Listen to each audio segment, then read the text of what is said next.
Kishash, Kiprah Panglima Lingga di Kerajaan Aceh. Novel karya Syukri Muhammad Syukri. Di antara ribuan penduduk Kutaraja, sebenarnya, hanya satu orang yang paling bahagia atas berita itu. Dia adalah gadis kecil bernama Maharani, putri bungsu kesayangan Sultan.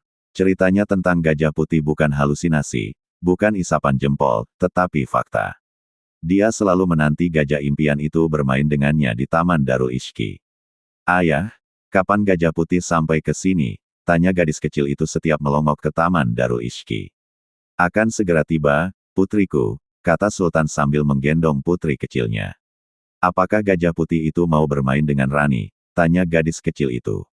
"Pasti mau. Rani sahabat gajah putih," kata Sultan menghibur hati putri kecilnya. Prosesi penyambutan gajah putih, jauh-jauh hari sudah dipersiapkan. Skenario acara sudah disusun, lokasi penyambutan ditata dengan apik oleh pengatur acara istana. Di mana Sultan berdiri, siapa melakukan apa, rakyat menonton dari mana, sampai di mana gajah itu ditambat. Hari itu, bulan Rabiul Awal, ribuan penduduk Kutaraja berbaris di sepanjang jalan menuju ke gerbang utama Istana Daarut Dunya. Gajah putih akan disambut layaknya seorang panglima, dan akan bergabung dengan 30 ekor gajah yang sebelumnya sudah ada di Istana Daarut Dunya. Cik Serule dan Sengeda yang menggiring gajah putih, sempat grogi melewati pagar hidup ribuan manusia. Yel-yel, hidup gajah putih. Hidup bahagia, hidup Sultan. Berulang-ulang dipekik warga. Di gerbang utama istana, gajah putih, Cik Serule dan Sengeda ditepung tawari secara adat kerajaan oleh permaisuri. Setelah itu, gajah putih dan rombongan diizinkan melangkah ke dalam komplek Istana Daarut Dunya. Dari dalam istana, tiba-tiba seorang gadis kecil berlari menuju ke arah gajah putih. Dia lolos dari penjagaan pengasuh. Rasa rindu kepada gajah putih, membutakan rasa takut sang putri. Gadis kecil itu nekat menyambangi sang gajah.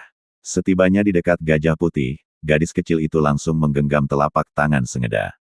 "Inilah gajah putih itu, Dik," kata Sengeda kepada putri kesayangan Sultan. "Siapa nama gajah ini, Bang?"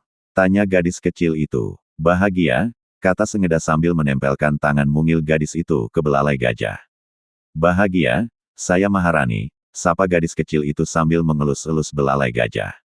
Bukan hanya gajah putih itu yang bahagia, gadis kecil itu pun meluapkan rasa bahagia. Begitu bahagianya, gadis kecil itu nekat memeluk belalai gajah. Permaisuri menjerit melihat putrinya memeluk belalai hewan liar itu. Mereka sangat cemas, segera memerintahkan pengawal istana menjemput putri kecilnya. "Pengawal, jemput Putri Maharani," perintah permaisuri. "Ampun Daulat Permaisuri, segera kami jemput," jawab pengawal permaisuri berlari menjemput gadis kecil itu.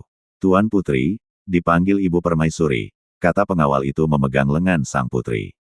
"Enggak, Rani mau main dengan gajah ini," tolak gadis kecil itu sambil memeluk belalai gajah makin erat.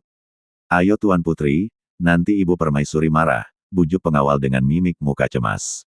"Enggak," pekik gadis kecil itu. Gajah putih tidak bereaksi, membiarkan gadis itu memeluk dan mencium belalainya. Dua makhluk itu seperti memiliki ikatan batin, bagai sahabat yang sudah lama berpisah. Sengeda tersenyum bahagia melihat persahabatan sang gadis dengan gajah putih. "Sudah Dik, gajah ini mau istirahat," kata Sengeda.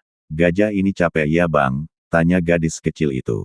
"Benar, datangnya dari tempat sangat jauh," jawab Sengeda. "Bolehkan Rani bermain lagi dengan gajah ini?" pinta gadis kecil itu. "Tentu boleh, ini gajah adik," ungkap Sengeda. Gadis itu sangat senang dan berlari ke pelukan permaisuri.